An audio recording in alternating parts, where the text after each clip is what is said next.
అందరికీ నమస్కారం అండి. ఈరోజు మనం మన్నెం శారద గారు రచించిన భామనే నేటి బామ్మనే అనే ఓ చక్కటి కథను విందాం. ఇక కథలోకి వెళ్దాం. చుట్టూ కన్ను పొడుచుకున్న కనపడని చీకటి, అందులో కారడవి.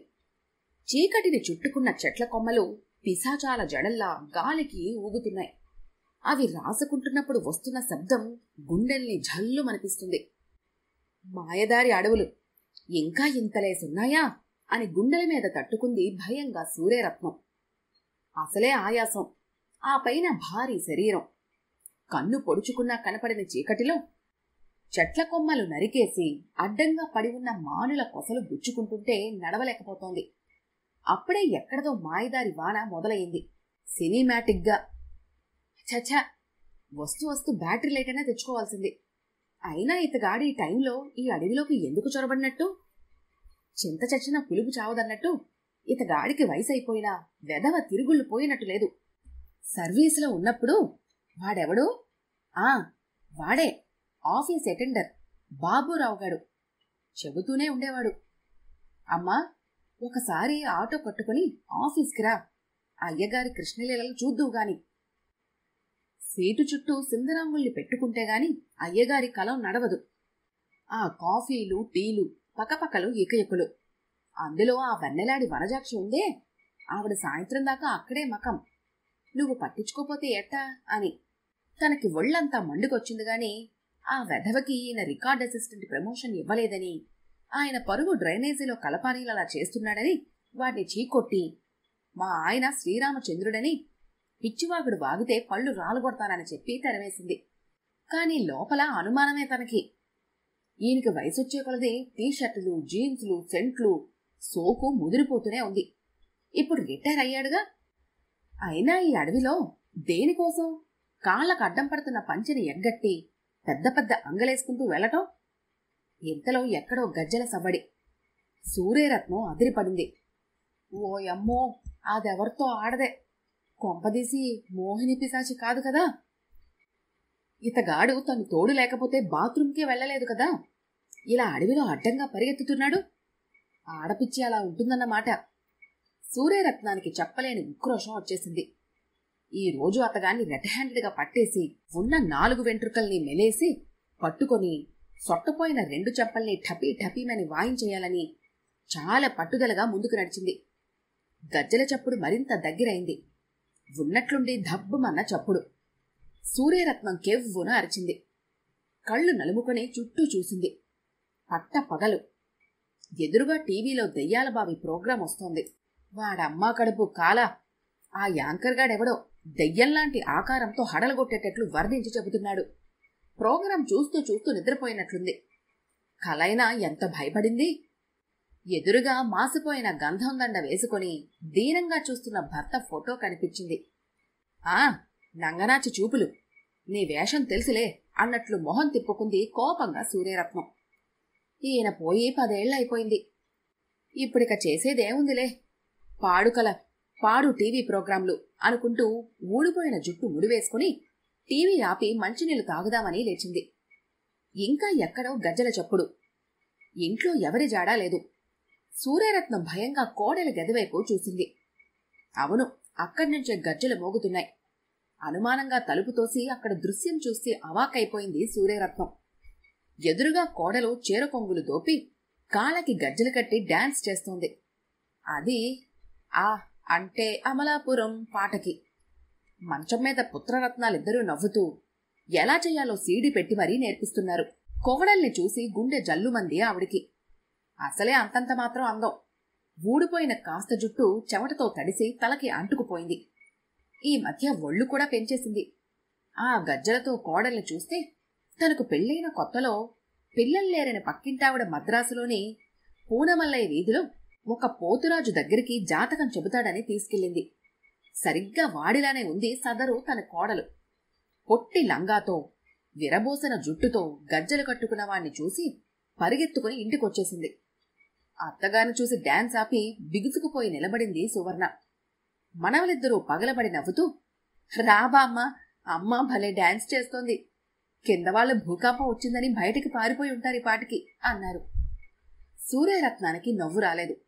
అసలు కోడల వ్యవహారం ఆవిడికి ముందు నుండి నచ్చదు. పిల్లల చదువు సంధ్యలు చూడకుండా ఎప్పుడూ టీవీ సీరియల్స్ చూడటం, వరండాలో గంటల తరబడి కబుర్లు, పిచ్చి పిచ్చి ఖర్చులు. ఏమిటిదంతా? ఆ పాటేంటి, గెంతులేంటి? మతిగాని పోయిందా నీకు అంటూ గట్టిగానే అరిచింది సూర్యరత్నం. ఆ మాటకి బిగుసుకొని నిలబడిపోయింది సువర్ణ. బామ్మ, అమ్మ గజ్జల గజలక్ష్మి ప్రోగ్రాంకి వెళ్తోంది, అందుకే ప్రిపేర్ అవుతుంది అన్నాడు పెద్దాడు సురేష్. వాడు ఇంటర్ రాసి ఎంసెట్లో సీటు రాక ఇంట్లో కూర్చున్నాడు. డొనేషన్ కడితే ఇంజనీరింగ్ చదువుతానని భీష్మించు కూర్చున్నాడు.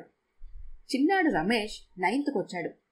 వీళ్ల కోసం డబ్బులు వేటలో పిచ్చెక్కి తిరుగుతున్న తన ఒక్కగానొక్క కొడుకు వీరవెంకట సత్యమూర్తి గుర్తొచ్చి బోల్డంత జాలేసింది సూర్యరత్నానికి. మనవడి మాట విని సూర్యరత్నానికి చెప్పలేని విభ్రాంతి కలిగింది. ఆ పైన ఒళ్లంతా కుతకుతలాడి ఆవిర్లు కమ్మాయి. తనని తాను నిలదొక్కుకోలేక వచ్చి మనవల్ల పక్కన కూర్చొని, ఆ మొదలస్టెప్పు పాట ఆపండ్రా అని గీ పెట్టినట్టుగా అరిచింది. సురేష్ చప్పున సీడీ ప్లేయర్ ఆఫ్ చేశాడు. రెండోవాడు రమేష్ బామ్మకి మంచినీళ్లు తెచ్చి అందించాడు. ఆ తర్వాత 2 నిమిషాలు నిభాయించుకొని కోడల వంక తేరిపారా చూసింది. సువర్ణ అటు ఇటు దొంగచూపులు చూస్తూ నిలబడింది. మాటకి మాట ఇవ్వడంలో, పోట్ల గిత్తలా ఢీకొనడంలో సువర్ణకి ఎవరూ సాటి కాదు. ఇప్పుడు కూడా సువర్ణ భయంతోనో భక్తితోనో నిలబడిపోలేదు. సూర్యరత్నంకి 10,000 పెన్షన్ వస్తోంది. వంటి మీద 25 తులాల బంగారం ఉంది. భర్తకొచ్చిన 10 లక్షల పెన్షన్ డిపాజిట్స్ ఉన్నాయి. కుటుంబాన్నంతా ఒక ప్రైవేట్ కంపెనీలో అకౌంటెంట్గా పనిచేస్తున్న మొగుడు లాగలేడని తెలిసే ఆవిడ్ని ఓ ఓల్డేజ్ హోమ్కి తరలించకుండా ఉండనిచ్చింది. అదీగాక తన మొగుడు కొడుక్కి డొనేషన్ కట్టి ఇంజనీరింగ్ చదివించమని ఆవిడ కాళ్ల మీద పడుకుని ఇప్పుడిప్పుడే లేచి షాపింగ్ కని కోటగుమ్మం దాకా వెళ్లాడు. వీళ్ళు చెబుతుంది నిజమేనా? నువ్వు ఆ మొదలస్టెప్పు ప్రోగ్రాంకి వెళ్ళి తగుదునమ్మా అని చిందులేస్తావా అని అడిగింది సూర్యరత్నం కోపంగా. బదులుగా సువర్ణ గొంతులో ఎక్కడలేని మార్దవం తెచ్చుకుంటూ, అవునత్తయ్యా, వాళ్ళెంతో ఇదిగా రమ్మని పిలిచారు. ఈ అవకాశం వేలల్లో ఒకళ్ళకొస్తుంది. టీవీలో కనపడ్డమంటే మాటలనుకుంటున్నారా అంది నవ్వుతూ సువర్ణ. చాలే సంబడం. ఇవాళ రేపు టీవీలో కనబడకపోతే ఆశ్చర్యపడాలి. మనకి పాలుపోసే పాపాయమ్మ నిమిషానికి 60 పిడకలేస్తుందని గొప్పగా దాని గోడని, దాని గేదెని రోజంతా చూపించలేదా? ఆ మధ్యన సూరిగాడు ఎవతనో ఉంచుకున్నాడని ఆడి పెళ్ళం చెప్పుతో కొట్టడం ఎన్నిసార్లు చూపించలేదు టీవీలో? ఆళ్ళేదో రమ్మన్నారని 17 ఏళ్ల కొడుకుని పెట్టుకుని తయ్యని గెంతడానికి హైదరాబాద్ దాకా వెళ్తావా? నా వాళ్ళు ఆ ప్రోగ్రాం చూస్తే ఏమనుకోవాలి? నా తల ఎక్కడ పెట్టుకోవాలే అంటూ గెంతింది సూర్యరత్నం. ఎవరి తలలో ఎక్కడా పెట్టుకోనక్కర్లేదు.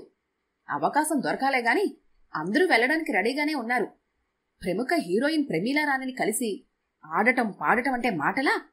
అసలే ఆవిడంటే నాకు ప్రాణం. కింద 2nd ఫ్లోర్లో శ్రావణి ఆ ప్రోగ్రాంకి వెళ్ళొచ్చాక ఎంత గర్వంగా ఫీల్ అయిందో తెలుసా? ఆవిడికి బహుమతిగా వచ్చిన ఓవెను అందరికీ గొప్పగా చూపించింది. ఇప్పుడు వాళ్ళింట్లో అన్నీ అందులోనే వేడి చేసుకుని తింటున్నారంట. ఏ, వాళ్ళింట్లో అన్నీ చెద్దికుళ్లేనా అని అడిగింది సూర్యరత్నం వెటకారంగా. మీకన్నీ హేళనే. ఇప్పుడు మీ రోజులు కాదు, ఎప్పుడు పొయ్యిల దగ్గర వండుకోటానికి. ఆ ప్రమీల రాణిని ముద్దు పెట్టుకుని షేక్ హ్యాండ్ ఇచ్చినందుకు ఆవిడ చేతిని మన అపార్ట్మెంట్లో వాళ్ళందరూ తెగ ముద్దు పెట్టుకున్నారు. ఇంతకీ ఆవిడ అదృష్టం అలాంటిది. వాళ్ళ అత్తగారు చాలా మంచిదిలేండి అంటూ నిట్టూర్చింది సువర్ణ నిస్పృహగా. సూర్యరత్నం బదులుగా ఏదో అనబోతుండగా పెట్టె మీద పెట్టగా 1/2 డజను పెట్టెల్ని సర్కస్ కంపెనీ వాడిలా బ్యాలెన్స్ చేస్తూ రంగప్రవేశం చేశాడు సూర్యరత్నం ముద్దుల కొడుకు సత్యమూర్తి. కొడుకుని చూడగానే సూర్యరత్నం బీపీ ఒక్కసారిగా రైజ్ అయిపోయింది. తల్లిని చూడగానే అవాక్కైపోయి కొంచెం ఇబ్బందిగా ఇకిలించి పెట్టెల్ని తడబాటుగా పడేశాడు సత్యమూర్తి. అదృష్టం కొద్దీ అవి మంచం మీద పడి చల్లా చెదురయ్యాయి. పడగానే కోతుల్లాంటి మనవలిద్దరూ వాటిని తీసుకొని, అమ్మా, నీ చీర ధగధగలాడిపోతోందే, అబ్బా, నాన్నకి గాజుల మ్యాచింగ్ కూడా బాగా తెలుసు అంటూ ఆ గిల్టు వడ్డానం అరవంకీలు తగిలించుకొని నవ్వసాగారు. ఆగండి అని సువర్ణ వాటినెంత దాయాలని ప్రయత్నించినా ఆ సన్నాసులు వినిచావలేదు. సూర్యరత్నం బీపీని అణుచుకుంటూ చీరని ఎడం చేత్తో ఎత్తిపట్టుకొని దాని ఖరీదు చూసి కళ్ళు తేలేసింది. ఏమిటి, దీని ఖరీదు 10,000 అని గుండె బాదుకుంది. సత్యమూర్తి నీళ్లు నములుతూ నేల చూపులు చూశాడు. సువర్ణ ఇక లాభం లేదనుకుని ముందుకొచ్చి, అవునత్తయ్య, 10,000 లేంది ఏమొస్తుంది ఈ రోజుల్లో? ఆ మాత్రం చీర కట్టుకోకపోతే అందరి మధ్య ఆనతామా? అసలే ప్రోగ్రాం పేరు గజ్జల గజలక్ష్మి. అచ్చు లక్ష్మీదేవిలా కనపడాలని అన్ని నగలేసుకుని రమ్మన్నారు. ఇవేమైనా నిజంగా బంగారానివా ఏడ్చిపోవటానికి? ఈ మాత్రం సరదా కూడా నోచుకోలేదా నేను?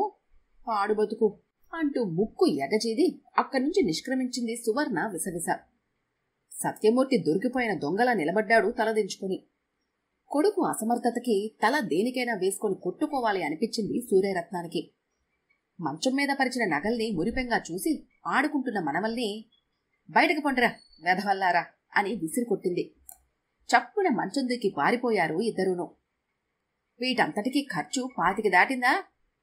లేదు, 22,310 అన్నాడు నిజాయితీగా సత్యమూర్తి. సూర్యరత్నం నిస్పృహగా నవ్వింది. నిన్ను నేను సరిగ్గా పెంచలేదులా ఉందిరా. ఒక్కగానొక్క కొడుకు అని అబ్బరం చేశాను, అరిచేతుల మీద నడిపించాను. అందుకే ఇంత చేతగాని వాడివయ్యావు. అవతల కొడుకు చదువుకి డబ్బెలాని ఏడుస్తూ పెళ్ళాం పనికిమాలిన సరదా కోసం ఇంతలేసి తగలెడతావా? అంతా నీ కర్మ, కానివ్వు అంటూ గదిలోంచి బయటకొచ్చి అక్కడి దృశ్యం చూసి అవాక్కైపోయింది. సువర్ణ ఇద్దరి కొడుకుల మధ్య సోఫాలో కూర్చుంది. ఇద్దరూ ఆవిడికి లేటెస్ట్ సినిమా నాలెడ్జ్ నూరిపోస్తున్నారు. రామ్ చరణ్ మొదటి సినిమా, జూనియర్ ఎన్టీఆర్ ఎవరి మనవడు, ప్రభాస్కి కృష్ణంరాజు గారు ఏమవుతాడు, దేవిశ్రీ ప్రసాద్ ఎన్ని ఐటెం సాంగ్స్ కి మ్యూజిక్ పెట్టాడు తదితర వివరాలు చెబుతుంటే కంఠస్థం చేస్తోంది సువర్ణ సిన్సియర్గా. కర్మ కర్మ అని తల కొట్టుకుని తన గదిలో మంచం మీద వాలింది సూర్యరత్నం. సాయంత్రం కాలు సాగాలని సెల్లార్లో తిరుగుతున్న సూర్యరత్నానికి తారసపడింది మహాలక్ష్మి. మహాలక్ష్మి సెకండ్ ఫ్లోర్లోని శ్రావణికి అత్తగారు. వెతకబోయిన తీగ కాళ్ళకి అడ్డం పడినట్లయింది సూర్యరత్నానికి. ఇదిగోండి మహాలక్ష్మి గారు, మీ కోడలు అదేదో గజ్జల గజలక్ష్మి ప్రోగ్రాంకి వెళ్ళొచ్చిందట కదండి. మీరు ఒక్క మొక్క కూడా చెప్పారు కాదే, నేను కూడా చూసేదాన్ని కదా అంది మాట కలుపుతూ. సూర్యరత్నం మాటలు వింటూనే దిక్కులు చూసింది మహాలక్ష్మి. ఎవరైనా విన్నారేమో ఏంటో పాడు అన్నట్లు మొహం పెట్టి, ఏం చెప్పమంటారండి సూర్యరత్నం గారు, ఆ రోజు నుండి ఇదే వీధి మొహం చూడటం, సిగ్గుతో చితికిపోతున్నాననుకోండి అంది బాధగా. అదేం పాపం, మీ కోడలికి అదేదో అవెనో ఏదో వచ్చిందట కదా, ఆ సినిమా యాక్టర్ని ముద్దులు పెట్టేసుకుందని మా కోడలు ఘనంగా చెబుతోంది. ఆవిడ కూడా వెళ్ళటానికి రెడీ అయిపోతుంది అంది సూర్యరత్నం. అంతే, అమాంతం సూర్యరత్నం చేతులు పట్టుకుని, అంత పని చెయ్యి నీకండి అంది మహాలక్ష్మి గాభరాగా. సూర్యరత్నానికి అర్థం కాలేదు. ఏ వెళ్తే ఏ అంది అసలు విషయం తెలుసుకోవాలని ఆశ్చర్యం నటిస్తూ. మహాలక్ష్మి అటు ఇటు చూసి, ఏం వెళ్తేనా, అటు పరువు పోతుంది, ఇటు ఉన్నది ఊడ్చుకుపోతుంది. ఆ ప్రోగ్రాం నుండి వచ్చాక మా కోడలు 3 రోజులు ఏడ్చింది, అన్నం తింటే ఒట్టు అంది. ఏం జరిగింది? మీ కోడలు ఆ రోజు నుండి భూమికి ఇంతెత్తున నడుస్తుందని, ఆ ప్రమీలారాణి తెగ బాగా మాట్లాడిందని చాలా చెప్పిందే మా కోడలు. వెధవ బడాయి, మా వాడు ఈవిడికి తోడని వెళ్ళాడా? రాను పోను టిక్కెట్లు, హోటల్లో బస, తిండి ఏవీ ఇచ్చి చావలేదట. పైగా 3 రోజులు షూటింగట. ఆ ప్రమీలారానికి తెగ పొగరట, వీళ్ళని విదిలించి పారేసిందట. కెమెరా ఆన్ చేయగానే దొంగ నవ్వులు నవ్వుతుందట. మా కోడలు ముద్దు పెట్టుకున్నందుకు తన్నినంత పనిచేసి తిట్టిందట. ఇక ఆ గంగిరెద్దు వేషానికి వేలకి వేలయింది. చుట్టాలంతా ఒకటే నవ్వులు. ఈ సంగతి మీ కోడలికి చెప్పి వెళ్ళనివ్వకుండా చేద్దామంటే మా కోడలు చెప్పడానికి వీల్లేదంది. వాళ్ళకి వాళ్లే తెలుసుకుంటారు, మనం ఎందుకు చెప్పాలని గొడవ చేసింది అంటూ గుట్టంతా బయటపెట్టింది మహాలక్ష్మి. అంతా విని గుడ్లు తేలేసింది సూర్యరత్నం. ఏమిటో వెధవ ప్రోగ్రాంలు సంసారాల్ని వీధికెక్కిస్తున్నాయి. అన్నట్లు 8 గంటలకి మరో వెధవ ప్రోగ్రాం మొదలైంది చూస్తున్నారా అంది మహాలక్ష్మి. తల అడ్డంగా తిప్పింది సూర్యరత్నం. చూడండి చూడండి, అన్నం తినకుండా చూడండి. బీ ఛానల్లో అనుకుంటాను. భామనే నేటి బామ్మనే, అందరూ మన వయసు వాళ్లే. పెద్ద పెద్ద సవరాలు, జడకప్పులు పెట్టుకుని, షిఫాన్ చీరలు కట్టుకుని, కళ్ళు కనబడకపోయినా తడుముకుంటూ తయ్యి అని ఆడుతున్నారు. మాయిదారి కాలం మాయిదారి వేషాలు అంటూ నిట్టూర్చింది మహాలక్ష్మి. వెంటనే ఒక ఐడియా ఫ్లాష్ అయింది సూర్యరత్నం బుర్రలో. ఆ సంగతి గుసగుసగా చెప్పింది మహాలక్ష్మికి. మహాలక్ష్మి ముందు ఆశ్చర్యపోయి ఆనక అర్థమయ్యే తలూపింది నవ్వుతూ. సూర్యరత్నం ఉత్సాహంగా లిఫ్టులో పైకెళ్ళింది. వెళ్ళగానే కోడల చేతిలో రిమోట్ లాక్కొని బి ఛానల్ పెట్టింది. అప్పుడే 8 అయింది. భామనే నేటి బామ్మనే మొదలైంది బుగ్గల చొట్టబోయిన పాత ముసలితార యాంకరింగ్ చేస్తోంది. పళ్ళూడిపోయిన పాతతరం వాళ్లు మెరిసిపోయే చీరల్ని జారిపోయిన ఒంటి మీద కట్టుకొని కళాకాంతి లేని గాజు గోళీలాంటి కళ్లతో హొయలొలకిస్తూ తడబడుతూ ఆడుతున్నారు, గెంతుతున్నారు. ఆ ప్రోగ్రాం చూసి సువర్ణ మనవలు సత్యమూర్తి నవ్వటం మొదలుపెట్టారు. ఒరే సత్యం, ఈ ప్రోగ్రాంకి నేను మహాలక్ష్మమ్మగారు వెళ్దాం అనుకుంటున్నావురా. ఇది మాలాంటి వాళ్ల కోసమేనట అంది సూర్యరత్నం. ఒక్కసారిగా నట్టింట్లో బాంబు పేలినట్లుగా అదిరిపోయారు అందరూ. నువ్వా అన్నారు ఒక్కసారిగా అందరూ. నేనే. నాకు మాత్రం సరదాలుండవా? నేను చిన్నప్పుడు బడిలో పిలిచిన బిగువటరాని ఆడిందాన్నే. పైగా నువ్వు నాకేవీ తోడు రానక్కర్లేదు, డబ్బులు ఇవ్వక్కర్లేదు. నీ కొడుక్కి డొనేషన్కి మాత్రం డబ్బులు ఇవ్వలేను. ఆ పాటలేవో నువ్వే పడు అంది. ఆ మాట విని అందరి మొహాలు మాడిపోయాయి. సత్యమూర్తి మళ్లీ తల్లి పాదాల దగ్గర కూర్చున్నాడు, ఈసారి భార్యతో సహా. సురేష్ ఏడుపు మొహం పెట్టి చూశాడు. ఏమిటిదే? లేవండి లేవండి అంది గాబరాగా నటిస్తూ. మీరంత మాటంటే చచ్చిపోతాం అంది సువర్ణ బేలగా. మిమ్మల్ని బతికించాలనే అంత మాట అన్నాను. అసలు జరిగింది తెలిస్తే ఇంకేమవుతారో అంటూ జరిగిందంత పోసుకొచ్చినట్లుగా చెప్పింది సూర్యరత్నం. అదంతా విని నోళ్లు తెల్లబెట్టారు ఇద్దరు.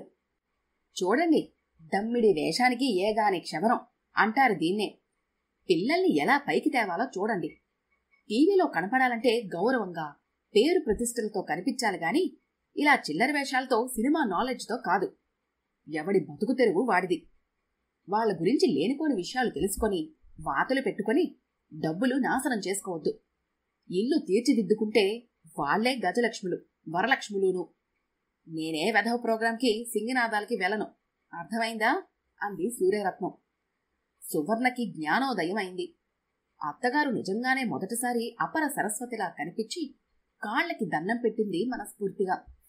మనవలిద్దరూ మాత్రం నువ్వు నిజంగానే భామవే, నేటి బామ్మవే అన్నారు కోరస్గా నవ్వుతూ. ఏడ్చార్లే అర్ధల్లారా అంటూ సూర్యరత్నం నిట్టూర్చింది హాయిగా కొడుకు వైపు చూస్తూ. సత్యమూర్తి కృతజ్ఞతగా చూశాడు తల్లివైపు. ఈ కథ కనుక మీకు నచ్చినట్లయితే లైక్ చేయండి, షేర్ చేయండి. మరిన్ని ఇంట్రెస్టింగ్ కథల కోసం మా ఛానల్ని తప్పకుండా సబ్స్క్రైబ్ చేసుకోండి.